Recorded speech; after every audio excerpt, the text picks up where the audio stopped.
સનાથલના ધ્રુવરાજસિંહ પર હુમલાની ઘટના બાદ 4 દિવસથી દિવાયત ખવડ ફરાર હતા. ગઈકાલે પોલીસે દિવાયત ખવડની તેમના જ ફાર્મ હાઉસથી ધરપકડ કરી છે. દિવાયત ખવડ સહિત 7 આરોપી વિરુદ્ધ ધ્રુવરાજસિંહ પર હુમલો કરી તેમને લૂંટી લેવાની ફરિયાદ નોંધાઈ છે. ત્યારે પોલીસે તેમની ધરપકડ કરીને આખી રાત તેઓ પોલીસ સ્ટેશનના લોકરમાં રાખ્યા હતા. ત્યારબાદ આજે પોલીસ તેમને કોર્ટમાં રજૂ કરશે અને રિમાન્ડની માંગ કરશે. ત્યારે આ મામલે શું છે અપડેટ તેની આજે વાત કરીશું.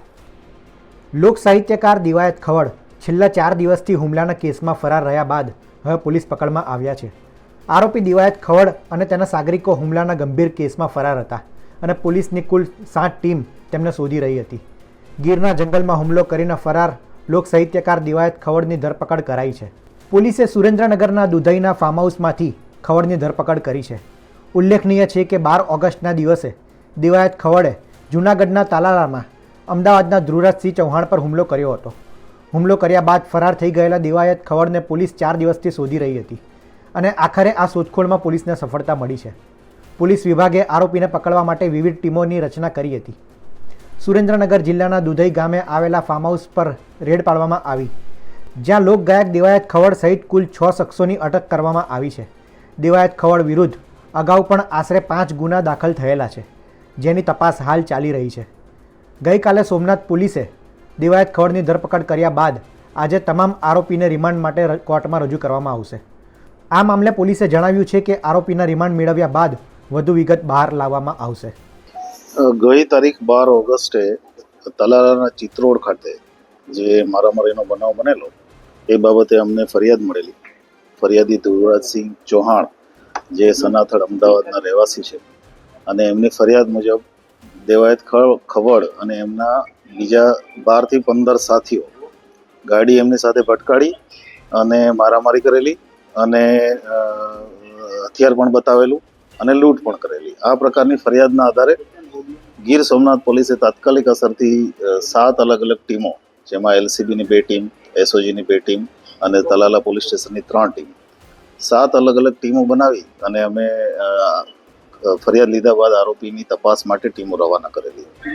શરૂઆતમાં ટેકનિકલ એનાલિસિસ કરતા સાસણની આજુબાજુ એમનું સતત અમને લોકેશન મળતા હતા, કેમ કે આરોપીઓ જે છે એ મોબાઈલ ફોન ફેંકીને જતા રહ્યા હતા. એને કારણે થઈને સતત આખી રાત અમે જુનાગઢ જિલ્લામાં સાસણ અને એના આજુબાજુના ગામડાઓમાં પહેલે દિવસે તપાસ કરી. ત્યારબાદ અમે એમના પોતપોતાના જે ડાઉટફુલ લોકો હતા એના લિસ્ટ બનાવી, અગાઉના ગુનાઓમાં સામેલ હોય, એમના સોશિયલ મીડિયા કોન્ટેક્ટ હોય, એમના સીડીઆર એનાલિસિસ, એના આધારે લિસ્ટ બનાવીને જે ડાઉટફુલ લોકો હતા એમના તમામના ઘરે તપાસ ચાલુ કરેલી. એમના જેટલા પણ એડ્રેસ મળેલા એ તમામ એડ્રેસ ઉપર પોલીસ જઈ પૂછપરછ, નિવેદનો અને અન્ય કામગીરી ચાલુ કરેલી. જેના આધારે ગઈકાલે રાત્રે એક સ્પેસિફિક બાતમી હતી કે આ દિવાયત ખવડ અને એના સાથીઓ, અમુક સાથીઓ, બધા નહીં, જે એમના ગામ વતન દુધઈ આવવાના છે. એના આધારે પોલીસની ટીમ ત્યાં વોચમાં જ હતી.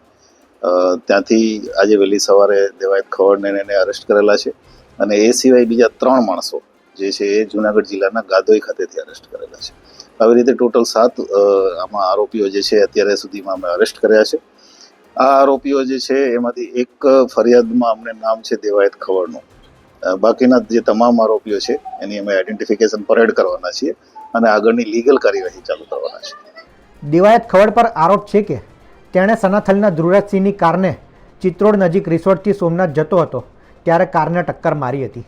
આ સિવાય દિવાયત સહિત 10 થી 15 શખ્સોએ પાઇપ વડે હુમલો કરી યુવકના હાથ પગ ભાંગી નાખ્યા હતા, તેમજ રિવોલ્વર બતાવી મારી નાખવાની ધમકી પણ આપી હતી. ભોગ બનનારા ધ્રુવરાજસિંહે દિવાયત ખવડ સહિત અન્ય શખ્સો દ્વારા હુમલો કરી લૂંટ કરી હોવાનું જણાવ્યું હતું, જે આધારે પોલીસ આરોપીની ધરપકડ કરી તપાસ કરી રહી છે.